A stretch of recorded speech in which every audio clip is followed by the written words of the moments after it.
Welcome to this tactical analysis of the West Ham United versus Chelsea game. This was a must-do for me because of the fact that West Ham are looking to break up that monopoly of the top spot. It's important to mention that this isn't West Ham's typical formation, so in this game, they complemented Chelsea by moving to a back five. Before we jump into the tactical analysis, if you enjoy this content, please give it a like. It goes a really long way, and with that, let's get into it. Initially, West Ham built up in a 2-3-5, and you'd have your wide midfielders take up, I'd say, slightly unorthodox positions, specifically Declan Rice, who moved to this left-back position. To counter that, Chelsea played with a very narrow 5-2-3 press. So we have Ziyech here pressing the short option, as well as also Mount pressing the short option towards the touchline. The West Ham centre midfielders, so in this case Souček, as well as also Lanzini, who's dropping from high, were really important for West Ham trying to progress through these short goal kicks. And David Moyes adjusted the starting position of Lanzini later in the game as he realised he just wasn't having enough control on the game. And of course, West Ham mixed it up by not just playing short goal kicks but also long ones, typically targeting Antonio, but then also towards the touch lines where their wing backs would be and the forwards could narrow towards that side. So Diop has just played the ball into Lanzini, who's dropped from a CAM kind of position, and he's been tracked literally touch tight by Ruben Loftus-Cheek. This forces a turnover, and immediately Kai Havertz, Ziyech, etc. are looking to try and get in behind.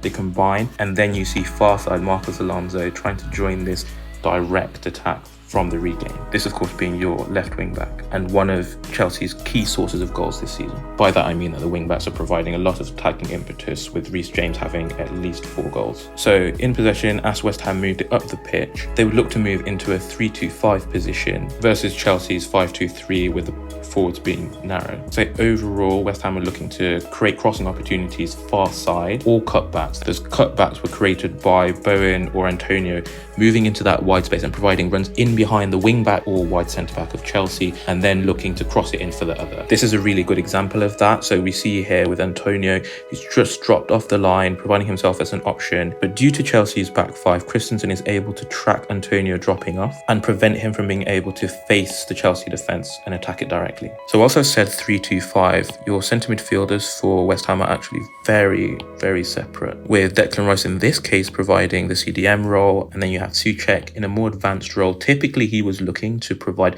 underlapping or overlapping runs to create space for the wing backs. West Ham are looking to circulate the ball towards this side of the pitch, and Rudiger is anticipating that by already stepping out of his left centre-back position to try and press Bowen, who's dropped off. Rice gets the ball out wide to Soufal, and then you can see Bowen making that run that we mentioned where the West Ham strikers dropped off and then trying to peel in behind. And we're seeing the other West Ham forward also doing the same, rushing across to try and exploit the space that will be created by Rudiger tracking his player. And here we have Declan Rice looking to make a supporting run as West Ham's forwards and wing-backs have tried to pull apart the left-hand side of Chelsea's defence. Anyway, that's the general pattern, and of course Chelsea's slightly rogue centre-back in Antonio is happy to disrupt that. In this case, he just fouls Bowen when he tries to get into the box. So next, moving on to Chelsea's deep build-up, which was typically in a 3-2-5, or maybe if you're being pedantic, a 3-2-2-3. So with that, we're trying to get at the fact that the wing-backs for Chelsea, so Alonso and James, would vary their positions to make it more difficult for Soufal and Johnson, the wing-backs for West Ham, to be able to push them back, because the deeper the Chelsea wing-back was in their own half, the further the West Ham wing-backs had to travel to press, and also the other way, the further the distance to recover. We're not focusing here on West Ham's build-up, but this is a good example again of Antonio, one of the West Ham forwards, pulling wide and looking to get into a crossing position, whilst you then have the centre midfielder and other forward for West Ham try and get in the box. West Ham tried a number of formations to press Chelsea, some of them more successful than others. So for example, they had a 4-1-4-1 where you have your near-sided wing-back push higher, you had a 5-2-3, you had a 5-2-1-2, but regardless, Chelsea typically built up in that 3-2-2-3 or that 3-2-5. So unlike when Kante plays, Ruben Loftus-Cheek is actually kept a little bit deeper to help deep progression. West Ham have Antonio go and press towards the central centre-back when they receive from the goalkeeper, and then curve his run such that he then goes to press the receiver of that pass. And in this case, we've got Rice a little bit higher up as well. Sometimes he was deeper and you'd have Souček be the one that was a little bit higher up. On other occasions, they tried to mark both of the centre midfielders for Chelsea too. For the full details of how West Ham pressed in this game, please look in the description as well as the comments down below. First mentioned, the West Ham wing-backs would try and press as early as possible onto the Chelsea wing-back, but this man-oriented press did create a little bit of a problem just because the wide centre-backs, so Christensen and Rudiger,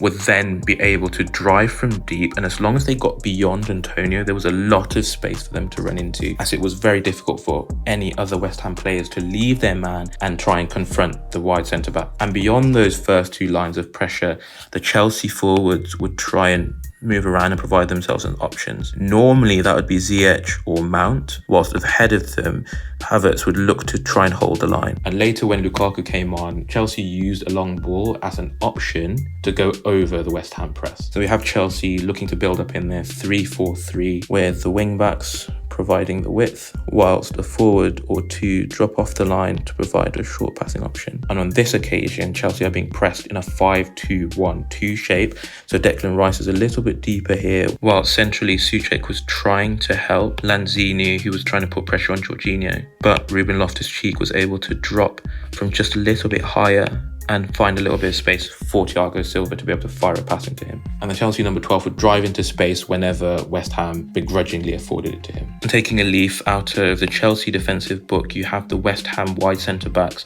in this case Dawson, dropping off such that he can intercept Mason Mount and prevent him from finding a little pocket of space. Typically, Alonso isn't used that much in deep build-up, and they prefer to build the ball up on the right-hand side instead through Reece James, with Alonso trying to get as high as possible so that he will be in a position to get into the box for one of Reece James's crosses. When Chelsea work it into these spaces, they'll have Ruben Loftus-Cheek get to that side. So if the ball's played on the right-hand side, then he moves towards the right-hand side. If it's played towards the left-hand side, he moves that side, and he tries to help circulate the ball. And with the movements of the freer forwards for Chelsea, so that being Ziyech and Mount, who are looking to either run in behind or drop off slightly, they try and circulate the ball so they can create space for a wingback to be able to whip in across. The West Ham midfield tried to move into those half spaces to try and help their wingback and wide centre-backs defend the half spaces against the movement of Ziyech and Mount, who were constantly threatening in behind or dropping off in those spaces. So we see that with the holding pattern here, the movement of Mount and Alonso and Ruben Loftus-Cheek, which eventually draws Dawson out, but that also means now there's a bit of space between Soufal and his nearest centre-back, Zuma. With all that rotation, eventually Chelsea are able to get the ball out to Alonso. He looks to fire the ball into Havertz. Havertz, having received the ball from Alonso, plays it first time to Jorginho, but it's slightly off, and you have Christensen in a counter-pressing position, just like his other wide centre-back partner, Rudiger, is able to then rush out before Antonio and get to that ball and pass it back into Havertz, who can try again and set up Jorginho. And now Chelsea have their wing-backs high, they have their forwards high, and they're set up. Okay, so Chelsea again set up in their 3-2-5 shape. But by this point, West Ham had moved to a 4-1-4-1. Eventually, they moved back to the 5-2-3 or 5-3-2 shape with Declan Rice as a right-sided centre-back. But here, we've got 4-1-4-1. So Lanzini and Souček are able to put pressure on the centre midfielders for Chelsea, whilst Antonio will try and pressure the Chelsea centre-backs into playing quicker and then press whichever one of the wide centre-backs receives the ball. Unfortunately for West Ham, due to the man-oriented press, the wide centre-back for Chelsea would be able to take advantage of the fact that, for example, those wide players, so in this case we've got Fornals, is more interested in trying to stay close to the wing-back of Chelsea. This allowed Christensen, but also Rudiger on occasion, to be able to break up the pitch and get into really aggressive positions. All this build-up by Chelsea in the second half culminated in Hudson Odoi usually receiving the ball in the left-hand channel, and he would then look to try and whip in a ball for the likes of Lukaku or pull the ball back for unrushing centre midfielders and forwards such as Pulisic. Again, I must emphasise there were so many changes in this game. If you want to look at all the tactical notes, please look in the description as well as the comments down below. If you enjoyed the video, give it a thumbs up, and with that, we're out.